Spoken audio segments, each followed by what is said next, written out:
Olá pessoal, estamos de volta com mais um vídeo. Desde já muito obrigado por sua presença do outro lado, ok? Vamos falar mais um pouco sobre a questão do templo e Jesus e o templo.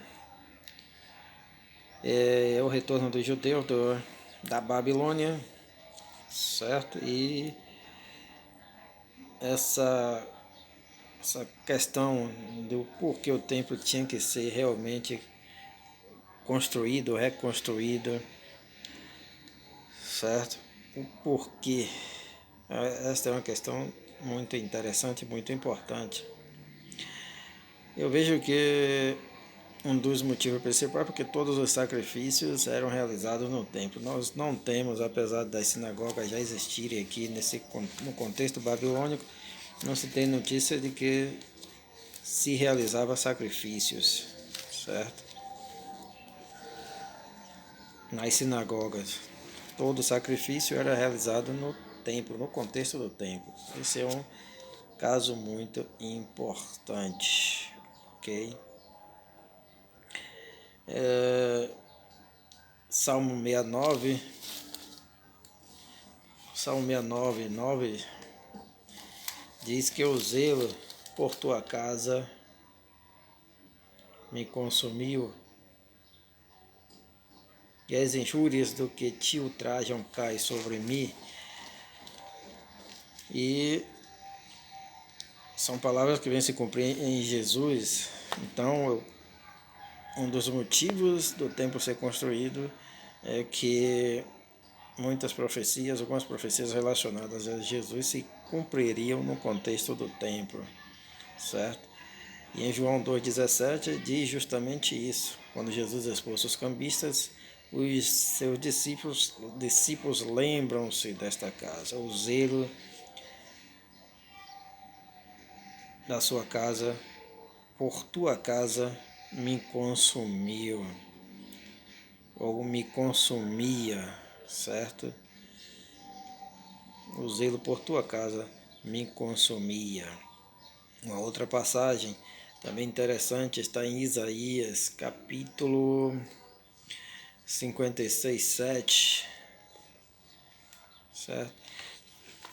Isaías 56:7. Vamos ver o que diz Isaías 56:7. Diz o seguinte: também o levarei ao meu santo monte, eu os alegrarei na minha casa de oração. Os seus holocaustos, seus sacrifícios serão aceitos no meu altar, porque a minha casa será chamada casa de oração para todos os, veja bem, para todos os povos. Esta é uma questão importante também, certo? Apesar dos judeus manterem a exclusividade, aquele local era para todos os povos, certo? Ok? Será chamada casa de oração, certo? Quando Jesus novamente expulsa os vendedores do templo, ele faz essa citação: minha casa será chamada casa de oração, certo? É o que está lá em Lucas capítulo 19, versículo 45, 46, Mateus 21, 12 em diante, certo? Minha casa será chamada casa de oração. E diz mais, não é de exclusividade dos judeus, na oração não só para os judeus, oração para todos os povos, certo? Depois, entrando no templo, expulsou os que ali vendiam, dizendo-lhes: está escrito, minha casa será chamada casa de oração, mas vós a transformastes em covil de ladrões. Uma passagem interessante porque Jesus aqui se coloca também como Jeová. Declara-se Deus aqui nessa passagem, certo? Já que o profeta Isaías está se referindo a Deus, a Jeová, Javé. E Jesus toma esta palavra certo? Como para ele, certo? Dizendo a minha casa, referindo-se a ele, certo?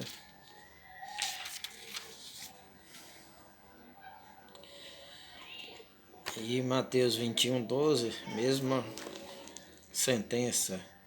Tendo Jesus entrado no templo, expulsou todos os que ali vendiam e compravam. Também derribou as mesas dos cambistas e as cadeiras dos que vendiam. E disse-lhe: está escrito, a minha casa será chamada casa de oração. Vós, porém, a transformaste em covil de ladrões, em covil de salteadores. Ok? Então, esses são alguns exemplos, certo? O porquê o templo deveria ser construído. Alguns episódios da vida de Jesus se passariam no templo.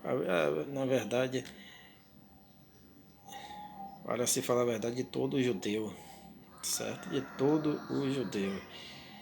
Foi apresentado no templo Jesus, nós já falamos sobre isso, e a vida religiosa estava sempre voltada para o templo, não só religiosa, mas nacional em geral. O templo era motivo de grande orgulho, né? Embora a construção não tenha tido aquele esplendor da época de Salomão. O profeta Ageu, ele disse: subiu ao monte trazer madeira, edificai a casa. E Deus disse: dela me orgulharei. Certo? Trazei madeira, edificai a casa, e dela me agradarei e serei glorificado. Ageu, capítulo 1, versículo 8. Certo? Trazei madeira, edificai com madeira, certo? Dela me agradarei. Ou seja, vocês não precisam se preocupar com toda aquela glória que havia no templo anterior, de ouro, prata, bronze polido, certo? Porque a minha presença basta. Eu me agradarei, porque tenho propósitos para com ela, para que ela seja construída. Tenho um propósito, eu me agradarei. Não precisa se preocupar, certo? Com toda aquela majestade que havia na casa anterior. E a glória dessa última casa será maior do que a primeira, porque certamente não é uma glória de ouro e prata, certo? Como muitos estavam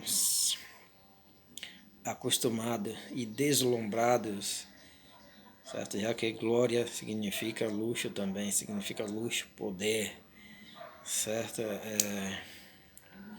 Resplendor de coisas materiais, certo? Mas a glória dessa última casa, dessa segunda casa, seria, certo, a glória realmente de Deus, a presença de Deus, certo? E não o luxo como havia na anterior, certo? Talvez este seja, e eu creio que esse seja o significado dessa passagem, ok? Muito obrigado, Deus abençoe, bye bye.